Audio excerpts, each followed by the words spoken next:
Voilà, bonjour, merci à notre Dieu, merci à vous, nombreux qui nous suivent en ce moment. Je dis que vous aimez bien. Qu'est-ce que vous...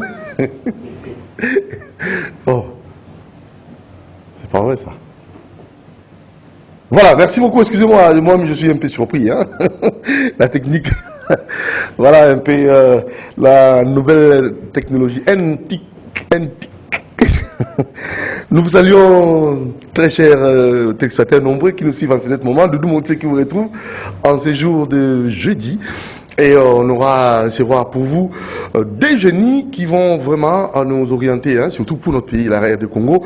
Il y aura M. Mangalibi qu'on va recevoir, cheveux blancs, l'intelligence, et un prophète apôtre que vous allez découvrir aussi, François. Voilà. Donc avec les deux qu'on va recevoir, vous aurez comme ça quelques orientations pour la Congo et le Wanakati. Il y a Balmini, Mokuya, Boutoutou, quoi? Pourquoi est-ce que vous tamboté dans Mboka Nabiso?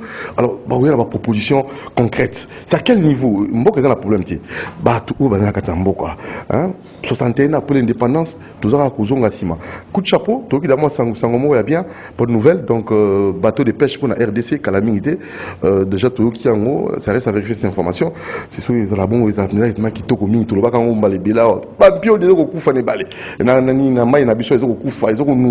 Ils ont vieillir. Ils ont koufa, mais toujours zanga n'enga ko pêcher en ceux qui bateau de pêche pour la RDC penza et kokisami les cambodges kokisami les approcher moi qui to komi potolia vraiment vampire du mbisi mai. Donc, merci Doudou Montigny Passel. D'abord, je remercie l'Éternel des armées qui nous a encore protégés. Merci à Cheveux Blanc, caméraman, Dadi Kousaka, parce qu'il y a Cheveux Blanc Mangalibi. Je n'oublierai pas aussi M. Olivier Longwango, héritier Toubilandou, Remé Makonda Ermak, et Christian Banjolo, Lenka Bongo, Moronjambe, et voilà, toute l'équipe au grand complet, mais seulement ayez l'habitude de prier. Doudou Montigny insiste sur le fait, maman, papa et Lengue, homme de Dieu, pasteur, chante de l'Éternel, il y a une adresse pour vous.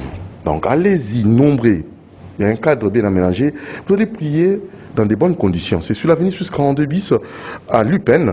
Vous verrez cette grande dame Charlotte Moulacha qui va vous orienter. Et j'ai tenu à remercier l'Éternel parce qu'il a béni quelqu'un et cette personne a pensé aussi à Dieu. Ce vélo bien, M. Bienvenu en Simban Nansel. Je n'oublierai pas aussi son épouse, Maman Kembe. Bien des bonnes choses à vous. Je pense aussi à ses enfants. Donc il y a Naomi Antimbana et Keren Antimbana. Voilà. Alors bien des bonnes choses aussi à vous. Depuis la commune des Dignités, c'est Christelle Mukendi qui nous suit, qui voulait aussi faire plaisir à ses connaissances. Christian Banjolo, 2 ans déjà, joyeux anniversaire à notre enfant. Voilà, il est là. Christian Banjolo. Oh, à moi si, à Mobali. Pour bota papa. Christian, à moi si, à Mobali. Pour un jour, pour un moi si, Mobali, on va passer. 2 ans. À Mobali. Christian Banjolo. Le bébé Christian, non, c'est Azamon a dit papa, bota papa. Mboutoukoulouya Mbote, joyeux anniversaire à notre enfant. Boga et déjà la chaîne est à Olo. Et à réfléchir pour le Congo. À venir au Congo, ils ont né dans 30 ans, dans 50 ans, l'horizon 30 ans, et RDC. Déjà Christian Banjolo, bébé Nabisoso Kanisamo déjà, avec son papa qui est notre exploitant et ingénieur, voilà, un bébé très beau qui fête son anniversaire aujourd'hui, totalise 2 ans, et j'ose croire que sa maman aussi est trop belle pour avoir un bébé pareil. Donc moi, si papa Kitoko, papa Kitoko, maman qui est mon bal épée, moi si Kitoko, mon bal Kitoko. Alors bon anniversaire en Boutoukoulou, en beauté bébé Christian Banjolo, joyeux anniversaire, félicitations à ton papa et à tes parents de façon générale, et à Dieu qui t'a encore protégé. Il en est qui s'ajoute, mon petit, sois sage, mon petit, sois intelligent, petit, sois prudent, la RDC, il faut être prudent, courageux aussi, ne te fatigue pas. Ça c'est bien ça. Alors, Mboutoukoula Mboté, je crois que tu auras ton cadeau, papa Doudou va penser à toi. Très bien. C'est parti. La deuxième rubrique, on va rapidement parler un peu de veuves, orphelins, avec la coordonnatrice de l'ONG Action Plus, Maman Dorcas Nzumba, qu'on va recevoir. Magui Dorcas Nzumba, bonjour. Bonjour. Bien, bonjour, des beaux journalistes. Très bien. Vous allez très bien. Très bien, très bien. Et le veuve, orphelin, est-ce que vous va bien? Ben, après, bah, fête, bah, veuve, non, bah, orphelin, bah, ça moi bien. Situation là, bah, ça moi bien. Donc, nous sommes là aujourd'hui juste pour na kolober la carabango, bah, veuve, non, bah, orphelin. Et tous allez ONG Action Plus, ONG, tout ce qui parle à la personne vulnérable. Donc, merci à toute l'équipe et à CCTV, merci à toute l'équipe et à ONG Action Plus. Déjà 2 ans, une année qui passe, hein, une année qui s'ajoute, ou plutôt. Alors, vous avez travaillé pendant une année, il a invité l'Action Nouveau Sali, je crois bien Alain Kabongo. On va peut-être avoir, on va défiler les quelques images illustratives pour nous permettre de savoir ce que vous avez fait comme réalisation en 2021. Voilà.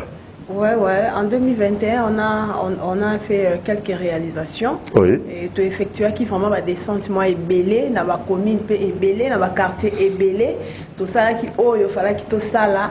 Donc, moi je dis, en tout cas 2021, ils ont je peux dire, donc je peux dire positif pour la ONG Action Plus parce qu'on a travaillé, on a effectué nos descentes sur les terrains, on a beaucoup d'image, la place de Kendaka, descendre tout ça, la randonnée, tout personnes vulnérables.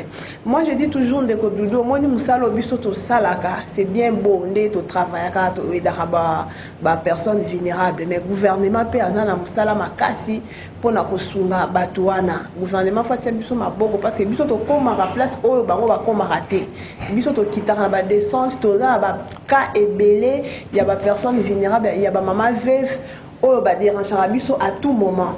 Donc, biso to meka un peu ko sunga bango na. Donc, nyonso ba veuve, nyonso. Nyonso bozo mono eza ba veuve, nyonso ba veuve na ba orphelin, na ba descente to sala ka to yambaka ba veuve, to yambaka ba orphelin.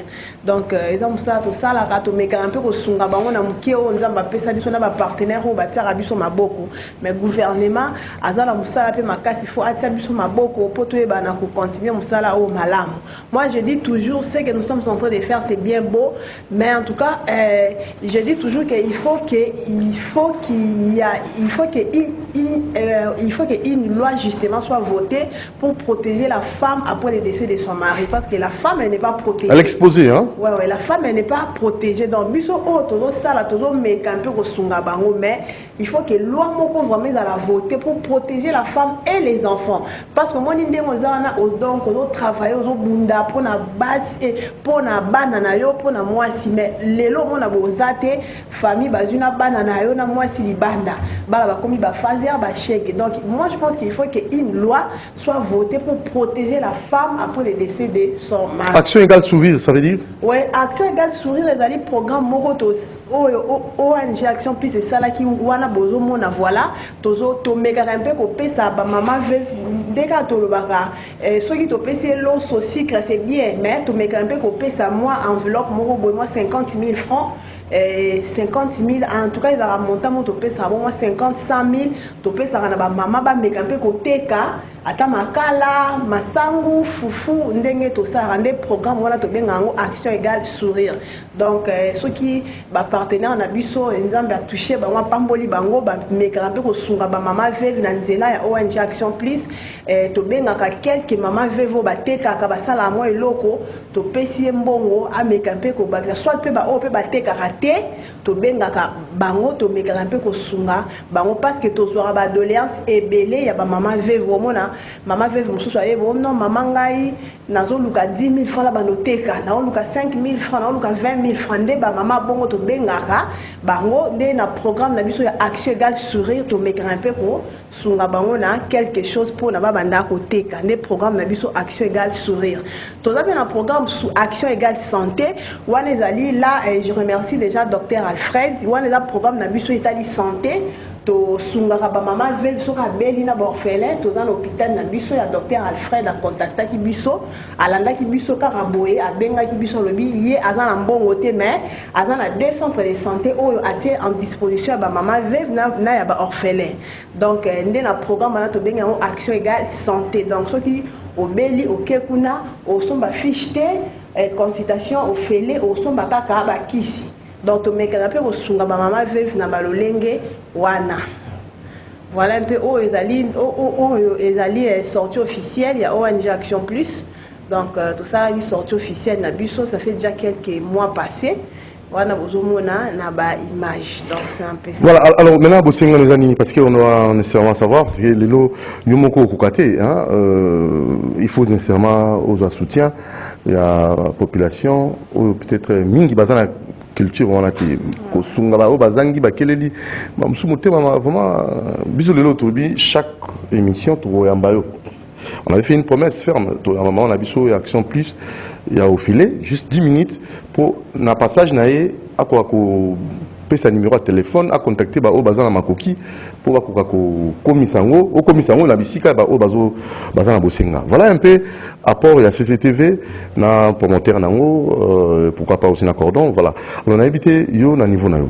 Ouais. Numéro de téléphone, aux bosenga belé. Namona penga maman bazo belé bazo kemba maman bazo souffrir c'est sérieux omoni lelo moi lipa wana zo sarana wana otiki lipa karo lié oleka moke otiki ba boka na poubelle maman na za besoin lipa na bana na épée baza na besoin lipa wana oyo boka na poubelle voilà un peu ça na kati ya chambre froide comme ça wana c'est révoltant. Donc, on a un moutou, on a provision dans la chambre froide. Chambre froide, tu peux être capable. Il y a une chambre froide, voilà, 4e descente. Mais la population souffre. Oui, la population souffre énormément. Donc, Doudou, premièrement, on remercie d'abord, on remercie CCTV Mobimba pour notre soutien apportant à ONG Action Plus. Nous sommes ça, tout ça, la carte, on met un peu parce que nous sommes on a des besoins, maman veut voir, on a problème et belé ou esengaka to sunga bango. Au mona dans nyonso on a tout ce que vous voyez là ce sont des mamans vivo bayaka beaucoup qui étaient sur le terrain bo bengi 100 maman ba oyata 200 300 donc bah ça tellement là bas problème musu surtout les là 5 000 francs 10 000 francs ndé na programme na biso na to meka un peu ko sunga bango donc ONG Action Plus wana là le 8 mars to meka un peu ko pesa ba maman maputa et longo na ba partenaire na biso na ba to mutema mawa o ba pate ba maman veuve mususu azata na liputa te ba maman mususu ba lobi banda mobali na kufa amona ta muto pesa pièce la maté mais ONG Action Plus c'est ça là qui en haut to kitaki sur le terrain dans le 8 mars au P to zala sous na descente to ko pe s'appelle la maman veuve maputa donc yom to landa biso limi ko contribuer ata na 2 pièces au contacter biso na 081 31 990 15 081 31 990 15 ONG Action Plus tous on a besoin de partenaires ya bato bonne foi et bonne volonté oyo ba ko sunga ba orphelin na ba veuve ba so sanga ta lipa ko lia na tongo adresse na biso eza avenue Manzanza numéro 7 quartier Mikondo dans la commune de Kimbanteke avenue Manzanza numéro 7 quartier Mikondo dans la commune de Kimbanteke juste l'entrée Boussawana tozali wana téléphone na biso ezali 081 31 990 15 081 31 990 15 cohésitez avec tout ce que vous avez contactez nous toyebana kosunga ba personnes vulnérables sacha secret sakaloso tout ce que vous avez et koyebana kosunga ata orphelin moko azwa lipa na tongo wana baza ba orphelin to pesa ki bango pe ba cahier na rentrée scolaire donc c'est un peu ça. Voilà, sunga orphelin salam olamu ya ko bomba babi compte céleste non ni ko sunga pardon ba oyo ouais bakelela on a complété on a psaume 41 verset 2 et religion pure et sans tache. Et sans tâche consiste à aller visiter les veuves et les orphelins. D'ailleurs, on tout ça là, quand on quitte aux arana, on te visite à Rabango, te pète à Rabango, tu apportes à sourire dans la personne vulnérable. Merci Madame Dorcas Nzumba, Action Plus coordonnatrice. À la prochaine occasion. Merci beaucoup. Deuxième rubrique, sujet du jour. Monsieur Mangalibi face à l'apôtre François. Tolo Belamboka, Tolo sa nègne pour Congo pour une solution au Malunga. Alors c'est parti.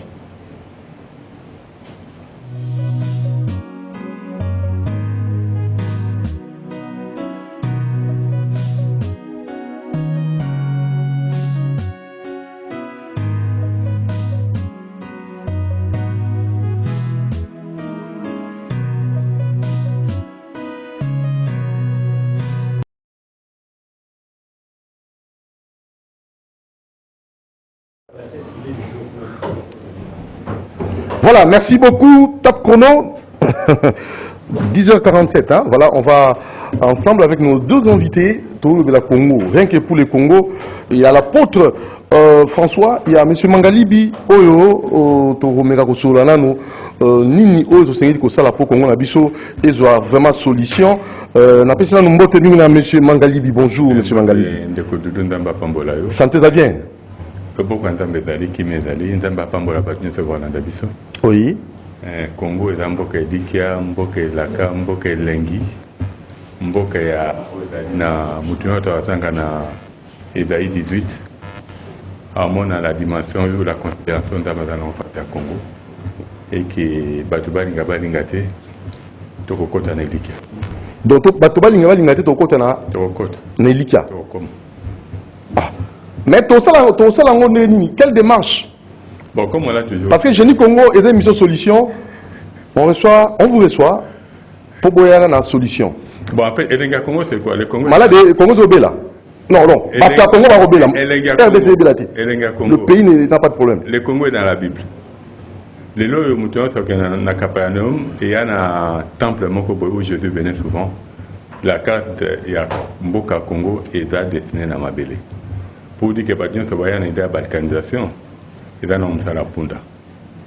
Parce que le territoire Congo est cédé par Dieu lui-même, l'Éternel des armées. Alors, quelle recommandation déjà? Bon, il est pour la Congo, parce que dans cette émission autour, dans celle l'année passée, Tozong et Lanzambe, Nandenge ya Solo. Il a dit. Pas selon le sentiment la vision. Tout ça, là, une repentance sincère. Comme je l'ai dit l'autre jour. Le président Félix, il a la grâce d'avoir les mots. Ça, c'est une grâce. En tant que dire qui entre guillemets, le pays, pour la première fois, l'Éternel des armées, avec le passage de Moutouya, déconnecté 714. Il y a un passage à Moutouya, les lois de ceux qui doivent vivre, Mboka et Tambola. Dans le voyage, qui est dernièrement le Congo pays solution. Tout le monde a pays, Mboka va dédier des années à l'année, l'Anzambe, la Soukambola, le Bino. Avant, on semble il faut d'abord qu'on 5 autorisations, mais va pas réussir là. Le problème est là. Tant que nous n'allons pas comprendre que Mboka Nabiso, le Mboka Nzambe d'Alikolo, tout le monde a que les scientifiques à Mokili. Congo, je crois, dans les années passées, tout à qui deuxième après Brésil, comme réserve stratégique mondiale, comme solution dans le monde. Le Congo est la première solution dans le monde pour dire que la main de Dieu est là. La main de Dieu est là. Le problème maintenant, c'est l'homme congolais. Qui doit changer. Qui doit changer, retourner vers l'Éternel des armées. Monsieur François l'apôtre, bonjour. Bonjour, Papa Nangaï. Qui m'est allé? Qui m'est par la grâce. Il y a une recommandation pour Congo, il faut nécessairement tout ça la makambo yo sengaki. Alors l'engagement ça me rappelle pour les nouveaux numéros, qu'est-ce que vous proposez à nos autorités qui sont là, à la population congolaise pour Congo ils ont la solution? J'espère que Kolanda Mangalibi Koloba Albi pour ma repentance. J'espère repentance soyo. D'abord dans le Bamamke, chef de l'État, peuple congolais basengaki asomba radio atananda kunayi po ayo kaka oyo peuple azako senga. Nalandi be mission misat na top Congo. Peuple azako réclamer repentance yemoko. Lobi na d'abord mbaliboso alandaki ndeko moko alobi mokonzamboka sangisa basali na nzambe ya solo be batu na nzambe eloko ni pourquoi tozomona passe na kati ya Congo. Deuxième façon sous na top Congo kaka ndeko moko aleka lobi il faut Congo ekende na chef d'état asangisa peuple nyonso toke na repentance. Lobi na landi lisusu ndeko moko abi azwa ba ministre na ye azwa batu nyonso o azo travailler na bango na peuple Congo toke na repentance. J'espère avant le makam honnête donc Congo to senga d'abord repentant sincère ndenge ndeko atiko on a komela mokonzi mboka dès que tanga azoka pouvoir Elles ont une repentance sincère. Si Dieu a recommandé repentance, on y appelle sur le pouvoir. Et le pourquoi?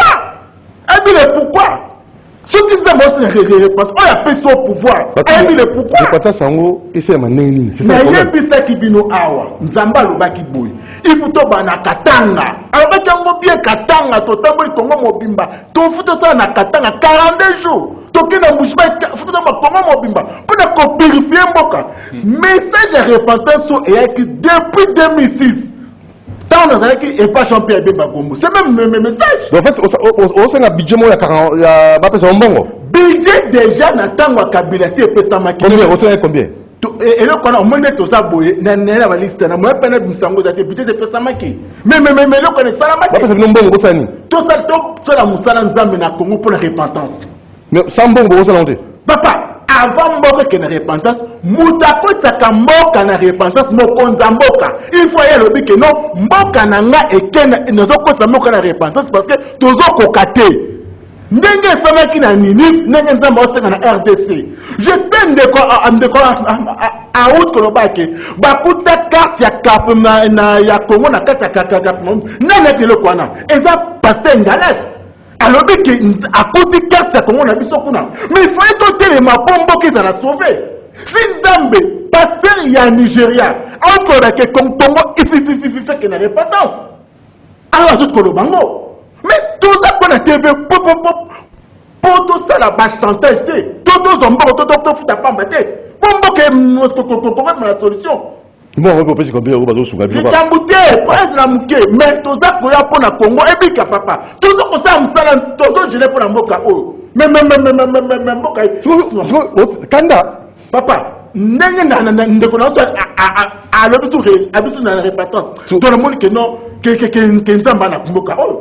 Avant que le sujet, on a le mec qui nous a na Mboka. Oh, pensez pas solo. Mais il y a repentance, ni ça na Motuya. Papa. Nalobi papa. Nanda kuna yo. Ok. Nzambe abi Jérémie. Komeka kusambela pona peuple na te. Baza peuple moko rebelle. Komeka te Jérémie. Nzambe abanga ba porte. Komeka kusala pona Congo te. Non pas sa solution te. Non pas sa terre. Abi komeka kutute. Na peso sambela pour na bateau. Elle s'en a sambela pona Jean-Pierre Bemba, na sambela pona président Félix, na sambela pona Kabila. Alors abi bateau peso pour mais komeka te ko sambela na pas sa solution Congo. Alors komeka te parce que ça on peut ça te. Parce que bazali koloka yete. Ata ko baba ata pas pouvoir. Mais ce que te pour la nuit. Pour la nuit. Monsieur Mangalibi. Voilà, en fait, il y a ce qu'on doit arriver à Wikoeba pour le Congo. En fait, nalinga nzambe mingi. Oui. Nalinga ka na kumsagenda kela na Congolais. Ce qu'on doit arriver à savoir pour Namboka Nabiso, c'est Jésus-Christ qui doit régner. Ce n'est plus les partis politiques. Les loyaux, que ce soit Mbeba, que ce soit Kabila, que ce soit Félix, ça ce sont des bateaux. Tout le monde a 4 ans, tout le monde a un parti politique. Les loyaux, je crois, depuis l'année, n'a pas de la chaîne Moroboye. Nous les gars, dans Top Congo, chaque vendredi. Hein? Bon, chaque jeudi, mais on est dans l'année. Nous parlons comment Congolais il faut aller. Comment Congolais il faut aller? Pour n'appeler la mingité. Les loyaux, au moment où il y a un moment, il a fait un UDPS comme parti politique. Comment ça? Fin un père ici là. Fin un père ici là. Fin un palou ici des cas. Maintenant il a fait un UDPS. Parce que comme le moment où c'est Jésus-Christ. C'est quoi, la théocratie ou comment? C'est Jésus-Christ qui doit régner dans le Congo. Parce qu'on le veut ou pas, le Congo c'est une nation, c'est un pays chrétien. Amen. C'est ce qu'on doit arriver à savoir. Les autres, nous attendons les plans de Dieu pour la RDC ou le collège Moloto comment de tuer dedans. L'unique solution qu'on peut en Congo c'est quoi? Ils ont dit ce bateau Bafouka Maranandeng Yabasolo. Parce que de l'eau, vous allez, tu sais quand on avait dédié le pays pour la première fois. Petit cas de Beta Masolo, et là dedans tu vois il y a beaucoup d'imposteurs même. Oyo bakota qui n'a quatre. Mais les lots côté là ndem makambo qui n'a dit bon Dieu sait le pourquoi. Parce que pour que Natango wana, parce que Nzambe Eli Azalaki, il fallait qu'il y ait d'abord bateau à nous servir par la balle. Tout le monde a dit qu'on a dit la nation na Nzambe, entre guillemets, mais solution des amitiés. Parce que pour dédier une nation à l'éternel des armées, il y a des préalables. Quel préalable selon vous? Parce que lui a ses préalables et vous avez aussi le vôtre. Les préalables, c'est quoi? Il y a d'abord l'homme, à Fouami Bouka. Chaque dimanche, maman coûte une moto là-bas dans 5 amitiés, à quelle maman église? Ça c'est quelle prière? Tout ça, mais la terre, toujours ça la blague ou comment? Quand l'église n'est pas dit qu'au Sambiraka. On est na tout comme maintenant la dimension. Au moins, il y a des gens qui ont amené nos calamités, bah, na qualité. Bah, assemblée. Oh, amené nos. On est en réalité décor et faire. Nzamba dingi tolu kaelongi na comme. Nabosolo. Tu sais quand le réveil est venu avec Aïdi Nabal. Mouton Nzamba est pour nani réveil pendant la Congo. Il y a eu des conditions sur lesquelles l'homme qui sert réellement Dieu, comment il devait être. Une femme qui sert vraiment Dieu, comment il doit être. Parce que il y a, dans la vie, il y a plusieurs dimensions. Et c'est la spiritualité qui domine dans tout. Et comme on dit, la pauvreté n'est qu'un état d'esprit. Tu vas te rendre compte d'une chose. Les lots de Bissau, d'abord, nous les Noirs. Là où on est les berceaux de l'humanité. Où une grande partie, il y a de nos valeurs, des valeurs bibliques. Parce que, comme on dit, un peuple sans culture, c'est un peuple sans âme. Tout le monde a les lots. Bisso bateau, Zaraki bateau. Nous copions. Par vous hommes à mon voyez. Nous écoutons même la carte d'église. Au moins, les lots ne disent pas Kopambo la libara, il y a pas de bananibali. Tu vois. La Bible est arrivée tant que l'homme blanc est arrivé avec les tant que Léopold de Kibango. Moi, je suis venu parce qu'il fallait comment? Parce que le lieu est pour la Bible ou pour étendre la Bible. Comme le monde avait dit, nous allons faire notre propre histoire. M. Mangalibi, apôtre Aosenga, 42 vrais pasteurs. On n'a pas besoin d'avoir 42 vrais pasteurs dans tout ça. Non, c'est pas ça la 42, tourner à 42. 42 jours pour la province. On est allé par recommandation. Tu comprends? Ça c'est lié. Il m'a dit comment. Très bien. Normalement, nous n'allons pas entrer. Comme on dit. Les lots, mais la question véritable, comment reconnaître le vrai aux hommes de Dieu? C'est ça le problème. Le vrai, c'est un mot simple. Thermomètre pesé. Seul Dieu qui sonne le cœur et les reins. Tant que tu solo là, par rapport à Mboka. Parce que nous, en fait, nous on est dans Eden. Je crois que Eden, on m'a mis ensemble pour la défense de la nation.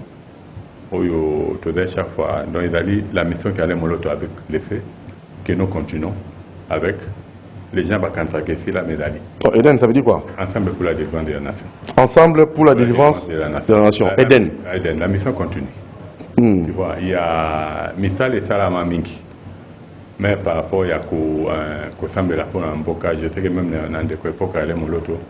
Parce qu'il y a même la source du Congo. Parce que ce qui représente Abisso, la colonisation, ce n'est pas la liberté. Embouchure.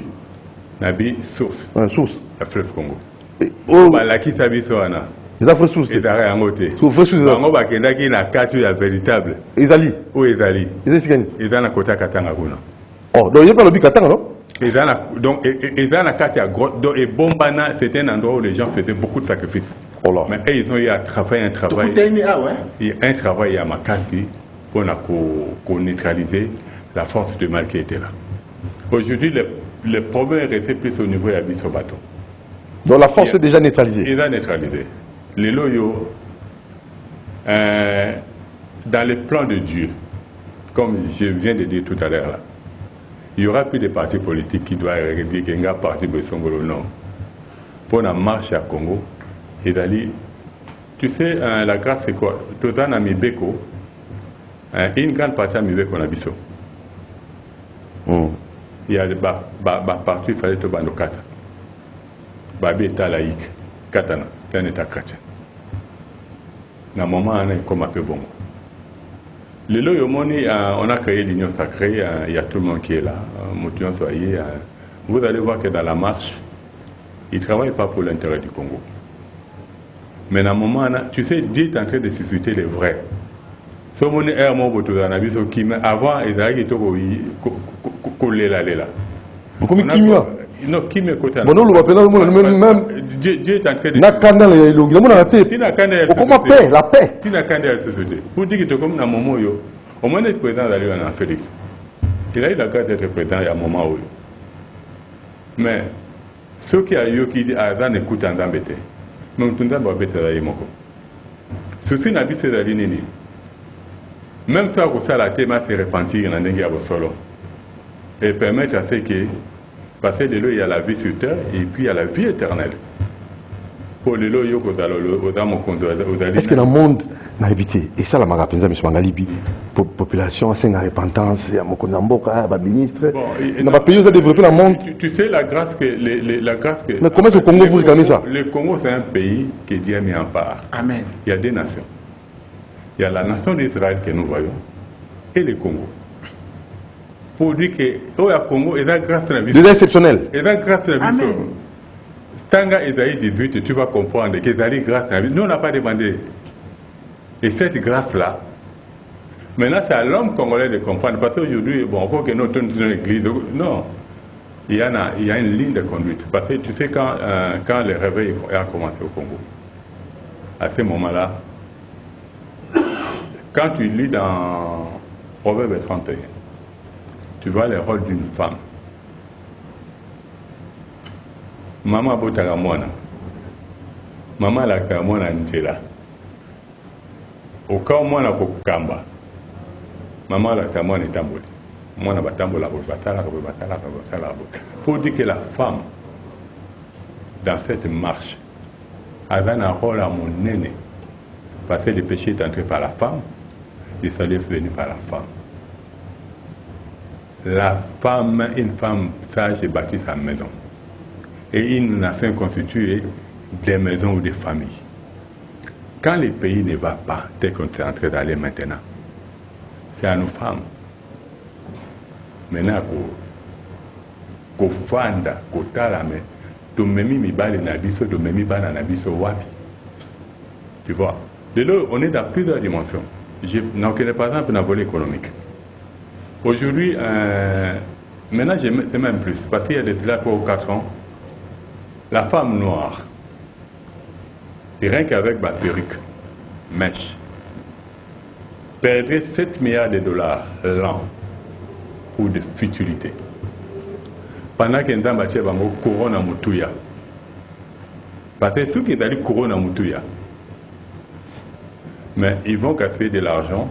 Et il y a souvent un pasteur, je crois camerounais, qui a fait des recherches par rapport à l'origine, à la perruque et autres, avec un journaliste français. Il y a des athées. Mais ce sont des bateaux en balé. Au moins, une grande partie de la perruque, il y a un Italie, un nazi, Bakoko Laka, pour développer sa bantambe na bango.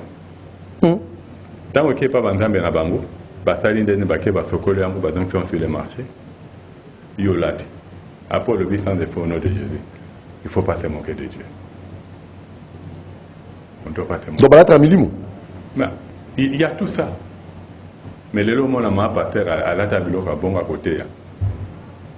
Non. Revenons nous-mêmes. Revenons avec notre identité. Culturelle. Soyons nous-mêmes. Ne soyons pas complexés. Pas de complexe. On va revenir. François Apôtre. Lelo avec Nanine. Naye na problème oyo. Olobi baeba kamosala nzambe. Nenge nini papa. Bible lobi. Toza banzambe te na ça papa. Ah wa nzamba zate. Tu juge tout. Ngane ba faut serviteur. Ne c'est que au dernier na bi bango on a dénoncé bango na point de presse na bi c'est que. Mukolini. Nzambe sala extravita bango ba so bloquer RDC. Point de presse Mukolini. ezo salama naye nana ndeko na ngala yebiete Mangalibi alobi makambu oyo toso olobaki awa journée yaki na yebiete nana pona soko okoba frère serviteur ndenge nini pasteur te hein pasteur. OK ngala kutana ale moloto nga na avant kufa pe jour vision monaki na yebeke mutu moko azolongwa nga ale moloto amara na concert na royal lipate soki frère azalaki mona jour wana abi bamoni lipate ezokabwana nga azalaki wana nasola na ale moloto be ale moloto nzamba peso mission mpona Congo nasengi na obo to travailler na collaboration yo tikala na banzembo ngana tika na enseignement mpona ko délivrer RDC na sola na de moloto aminga deux fois sima yo kufa na ye koloba boye service à ANR soki bozo pesa mokonza mboka d'information te bozo sala Congo mabe nazo baki bozo sala Congo mabe akosakana te bino bozali ANR bozali bien placé pona ko mokonza mboka d'information nyonso ezolekana oyo peuple azoloba oyo peuple azo kokomela bino naza koloba likambo coup d'état oyo euta ko rater chef de l'état yo mabino ndo sengisa bilo ebele na bala yo to ba mosa nzambe malamu ndeni wana na ofuta mbombe na monsieur s'il vous plaît quand tu parles d'argent les gens pensent que limbi on vous aide monsieur j'ai mis Congo qu'est-ce que vous donnez monsieur c'est la pardon cette émission conception de la pour la Congo OK qu'est-ce que vous donnez monsieur bon OK soki na ye awa pour un problème ya mboka n'engelo banini na 2018 Nzamba la kisingai un président africain azokufa n'exercice ala kisinga na komeli ba pays ba président nyonso tout auto za na bango zinga ya Congo na komeli na président Kabila na za nango président Kabila nzamba za président azokufa ndamba abi akokufa en exercice na komeli président Kabila na kati si Brazzaville na coup de temps nzamba la kisinga oyo raté na Brazzaville na zongi awa na kin nzambe ayeko sabi bakobeta ne Félix Massas bakoboma ndeye na bandi koluka chef de l'état Félix na kekuta na mutanya ko bomisa chef de l'état eza d'abord pasteur dadalo na keko mona monsieur écoutez s'il vous plaît monta monsieur omoni la TV moi je suis un journaliste professionnel il y a des réserves moi monoko ezala na roulage te mais mayele na sagesse intelligence na sagesse ndeza roulage ya monoko cerveau droit nango c'est quand nous passons à la télé faut pas victimiser il faut pas moni je dis Congo eza te pona ko za batu hein ko tchaba on esa miselo eza une mission solution mais moi je vois comme si toi tu en crées encore des problèmes alors soki bongo to on mbo souté OK moi je te dis si welo ko bana tu as des preuves mais des preuves soki bazuyo sikoyo bata service ba tu maboko bakena yo oke la kisama mbolobi wana sans vérification voilà moi je crois s'il vous plaît je vais vous aider hein moi Génie Congo na esunga ba bloko ba propos na yo ils ont engagé oui mais cette émission je reviens encore à vous pour vous dire que c'est ngaka bloko ça dans la tout ya ka pour la solution moi tant créer ba conflit ba haine hein ozo panza bateau c'est compliqué. C'est compliqué. Comment reconnaître le vrai pasteur quand il y a sous pas pasteur parce que et ça a bien été. Peut-être jour à point de presse donc autant va pasteur valable valable ça c'est jour mais pour cette émission évite ça. On va retirer le parce que on a tribunal.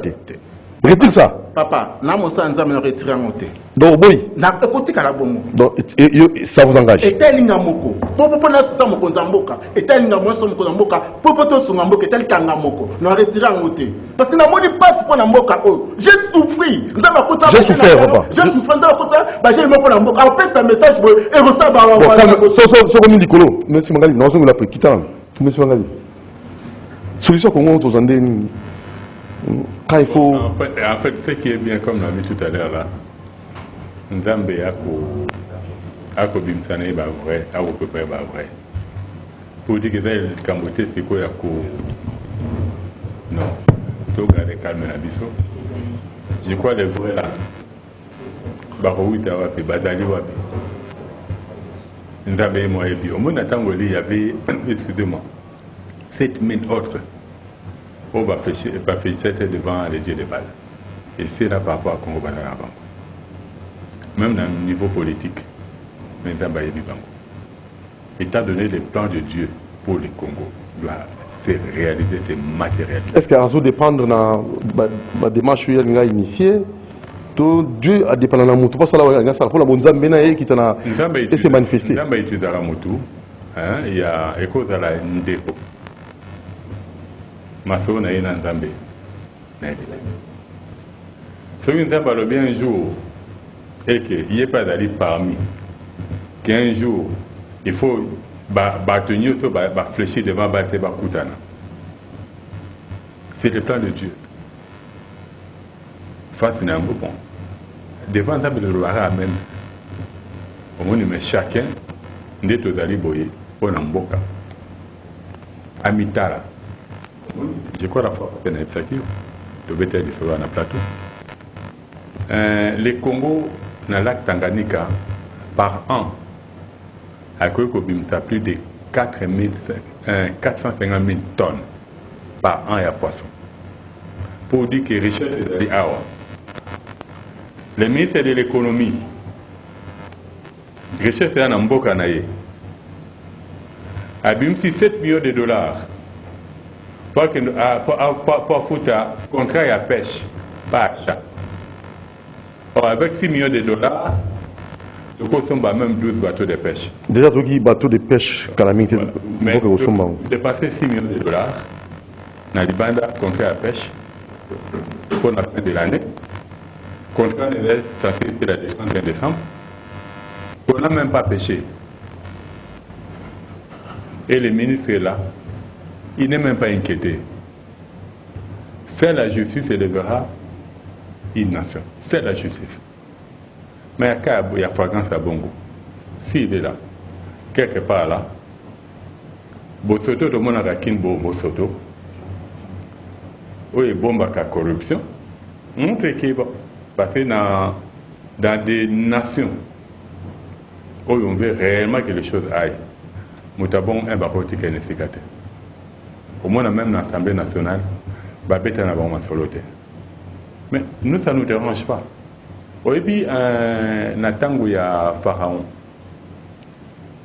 Nous avons été David, na Moïse. Nous avons enduré le cœur de Pharaon, mais c'est ça qui est canté. Moïse, chaque fois qu'il n'y a pas à Pharaon pour dire qu'il y a un vie, il y a un Pharaon a boyi. Moïse a bimi ta batika kobeta Égypte na plein. Moïse a mazako bima ko malakana. Le principe de Dieu souvent c'est quoi? Il vous laisse aller d'erreur en erreur. Au moins il kolelo à peuple. Bato bazingolo akokamba. Baye baraki kana nzambe daka komata. Vous comprenez? Tout lancer kin bopeto. Au niveau bosoto grave. Mais pas qu'on l'a dit. Yo le bien na kin bopeto ata bakolongo langaite ba okanganga na oli ambongo langai. Isso to am sona kimi. Bo lancer 0 trou. Ma boulou ya ko koleka. Quelque part là, vous savez les lots. C'est quoi au juste? En fait, il y a Congo da munene ou comment? Congo a munene. Tu sais quand Dieu donne une nation à un peuple, tangu moment na eko koma akotia bato oyo bakotambusa mboka wana po ekotanelaka. Donc Congo a payé l'aka. Elengi. Au moins les loyo ceux que moni tu sais comme souvent tant de bêta masona baka bon. Na tepe ande ko Félix Tangalo baka. Mais dans la matière de l'oba. Mais tant que ça la fin d'aller. Frère, c'est dû à quoi? Mais c'est à lui de voir ta relation avec Dieu, c'est pas à moi. Mais pourquoi pendant qu'on aveugler? Ça c'est pas moi, c'est à lui de voir avec Dieu. Tu comprends dans la solution par exemple, il faut ça c'est que mon kilé doit vacciner. oki oprononce yango mpe ntango ozongi olobi bozwa vaccin aya moko il faut ntango otikali yo moko tuna me nzambe eza na mawa na ngai tu comprends okei obi pays solution baya obeta babi mais non par rapport lelo na solution par rapport à la nature le Congo est devenu numéro 1 mais ntango ye so otali nde misala esama na mboka tozwaka exemple à Kinshasa.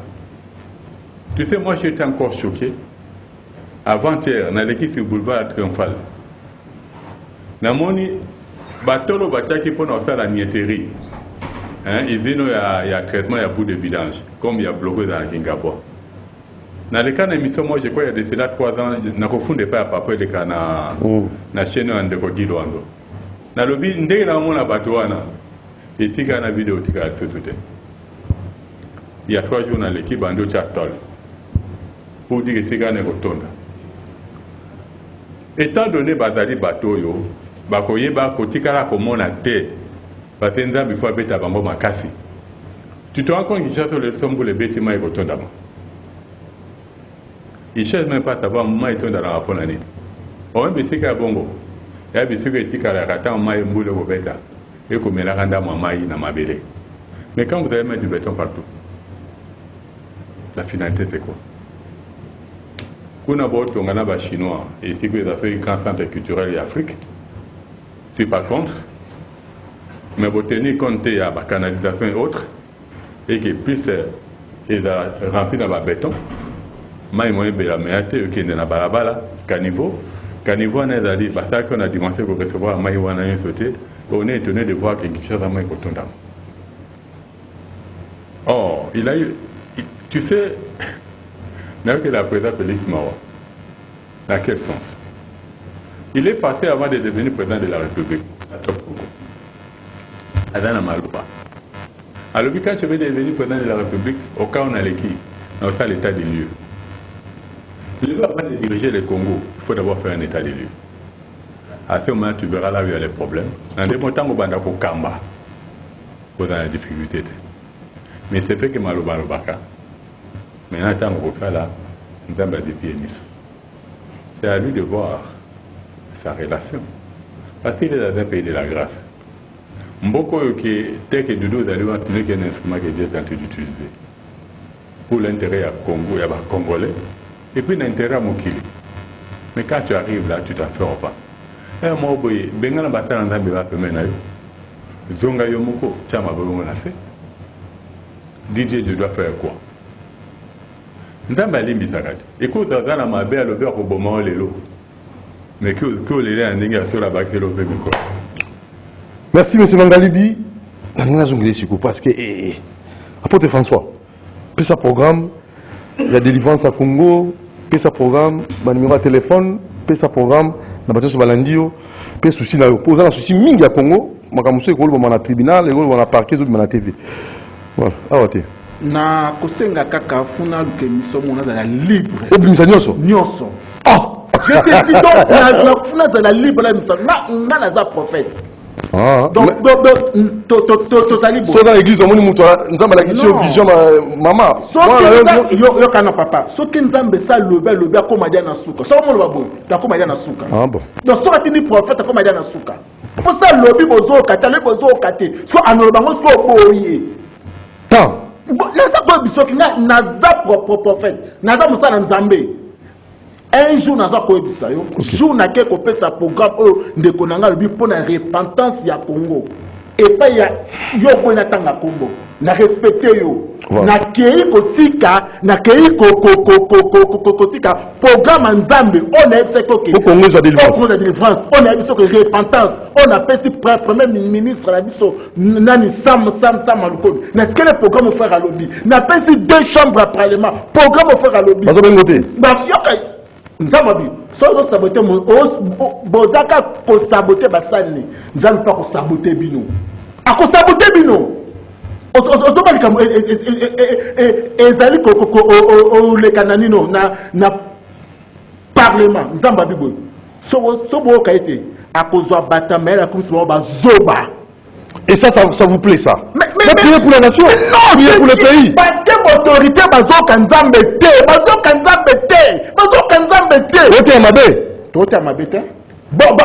Autorité, bayambaka, okitisme na bureau na bango. Bango basanga basolo te. Bango okitisme na bureau na bango. Bamba yo. Nazo senga nde bayambanga popo kongo keke. Pesa numéro babenga yo. Pesa numéro babenga yo. Tangu na kei. Poto na suka. C'est na suka. Tangu na kei ko tika programme. Et pas de quoi na. Babengi un pasteur na ebiete. Na kati église de quoi na. Pasteur à côté abi, bon même muto avando. Aza musala nzambe ya solo. Aza ko représenter nga et pas muto d'autorité mboka. Abi aza musala na ebi pasteur wana te. Abi c'était serviteur de nzambe zo tizie ma 4 fois na mboka. Mais comment qui kokata kongo mawate? Comment na sotu na bino? Bon, qu'on l'a été. Numéro de téléphone. Tourne à souk. Nous avons ça. 081. Oui. 978. 976. Bandela. 081. 978. 976. Alors, au numéro, il y a un badin à bio. Non, il y a un badin à Souka. Je crois semaine prochaine.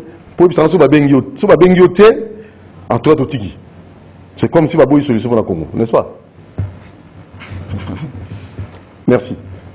Apôtre. Nous avons pas blog. Non, non, souci. Souci. Donc, on va le faire dans l'obité. Dans l'obité. Le l'obité. Na makambo ntala na bia soki nelo na yelio ba dossier Congo eza awo ba professeur nzambe ba ngo salama eza masekite nazo appeler masekite pour la mboki bi ma station ça nango na ba masekite au sein de l'émission Moussou grand H nazali prêt oh ici là oh c'est ici nazali merci na monsieur Mangalibi nango c'est un défaut oui à connaître ça musala na ye à continuer au moni il y a je crois que c'est la première fois que je suis na beti soit ya Eli na ya Moïse na Pharaon. Nous sommes en train de Isa il a nzambe. Il y a histoire ya Moïse na Pharaon. Moïse a quel lobby libéré Pharaon lobby non. Parce que il faut battre dans mon thème ma casse bon. Parce que ndama ibili na robeta bon. Mais à connaître Moussana, si les alliés sont de Dieu, continuent. Tant qu'on tombe à bon, vous devez faire un exemple. Et puis, vous avez un Canada. Alors, il y a un système de choses à ça, à frapper. Et maintenant, nous allons suivre comment? Non. Et nous autres là? Et là, il fait quoi? La promesse de Dieu pour le Congo va s'accomplir. Ça va. Merci à Mangalibi, merci à Apôtre. Félicitations. Félicitations pour Mangalibi. Continuez dans Moussane Rolembate.